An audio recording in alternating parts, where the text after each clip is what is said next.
Hello bachcho, let's read this question. The question says, incorrect statement is or are option A, the central part of thick filament overlapped by thin filament is called H zone. Option B, in the center of each eye band is an inelastic fiber called Z line which bisects it. Option C, actin filaments are thicker as compared to the myosin filaments. And option D, all of these.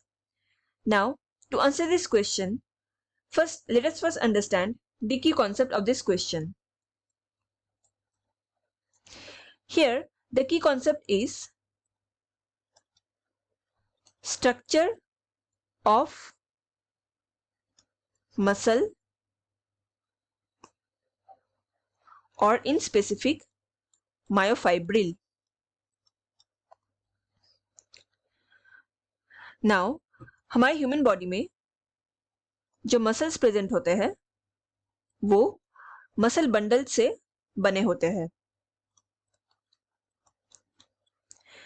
Muscle bundles further muscle fibres से बने हुए होते हैं and muscle fibres के अंदर हमें thin rod like structures देखने को मिलते हैं जिनको मायोफाइब्रिल्स या मायोफिलामेंट्स कहते हैं. इसी मायोफिलामेंट्स में हमें डार्क एंड लाइट बैंड्स देखने को मिलते हैं. ये dark and light bands protein से बने हुए होते हैं. डार्क बैंड मायोसिन प्रोटीन से बने होते हैं एंड लाइट बैंड ये एक्टिन प्रोटीन से बने होते हैं. Now let us understand the structure of myofibril in a bit detail. यहाँ हम मायोफाइब्रिल का एक रफ स्ट्रक्चर देख सकते हैं.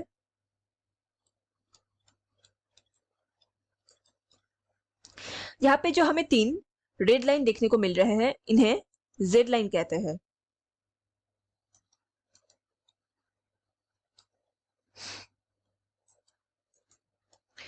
ये जेड लाइन ये प्रोटीन से ही बने हुए होते हैं एंड हमारे मायोफाइब्रिल में ऐसा स्ट्रक्चर फॉर्म करते हैं. इसी जेड लाइन को इंटरसेक्ट करते हुए हमें थिन ग्रीन कलर के लाइन देखने को मिल रहे हैं. यही लाइन थिन फिलामेंट होते हैं.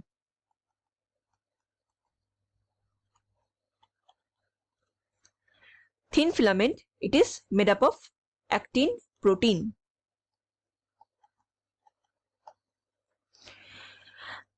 And यहाँ पे जो हमें पिंक कलर का एक थिक लाइन देखने को मिल रहा है इसे थिक फिलामेंट कहते हैं. And thick filament, it is made up of myosin protein.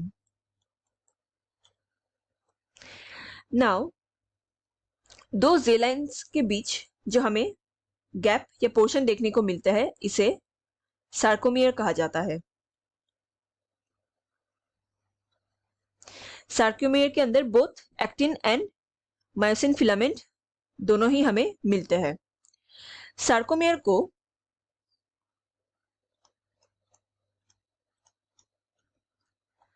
Structural and functional unit of contraction भी कहा जाता है.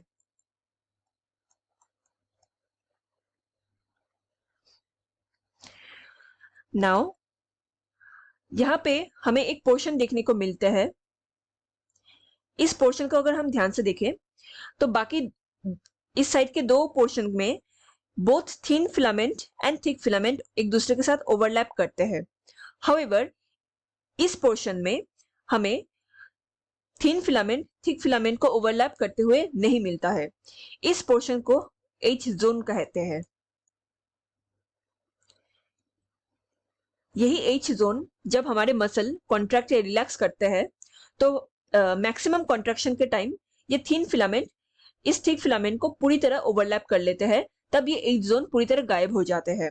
फिर जब मसल रिलैक्स करते हैं तो थिन फिलामेंट वापस अपने ओरिजिनल पोजीशन में वापस आ जाते हैं एंड H जोन फिर से हमें देखने को मिलता है। नाउ ये जो थिक फिलामेंट का पोर्शन है,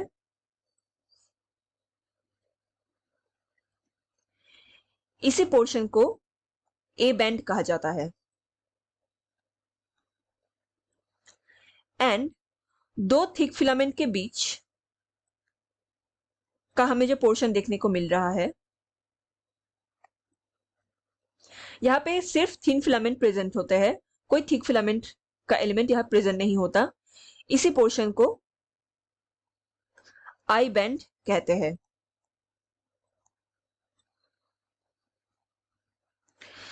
नाउ ए बैंड, सिंस इसका मेन कंपोनेंट थिक फिलामेंट होते हैं, सो यहाँ पे हमें मायोसिन प्रोटीन देखने को मिलेंगे। ए बैंड को डार्क बैंड भी कहते हैं क्योंकि यहाँ पे हमें थिक फिलामेंट देखने को मिलते हैं एंड ए बैंड का फुल फॉर्म एनाइसोट्रोपिक बैंड होता है।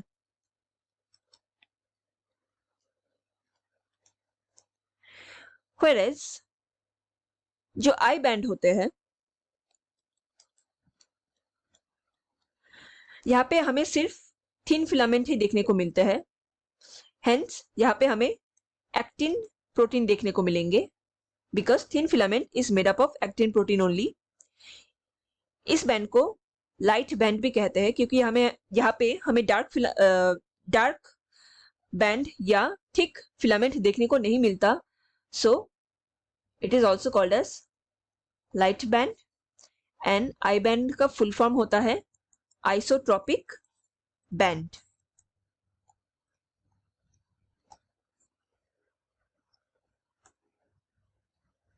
प्लीज चेक द आंसर और options here again.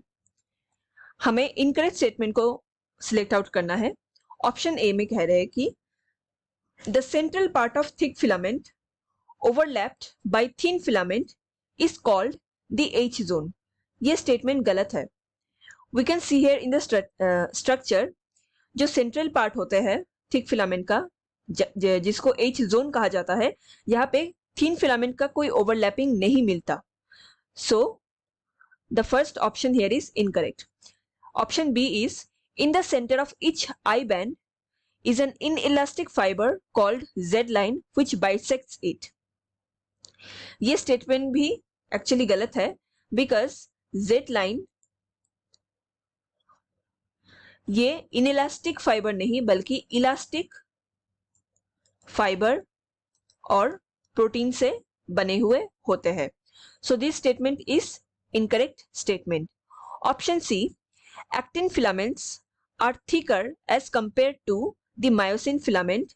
This statement again is incorrect because actin filament इसको हम thin filament भी कहते हैं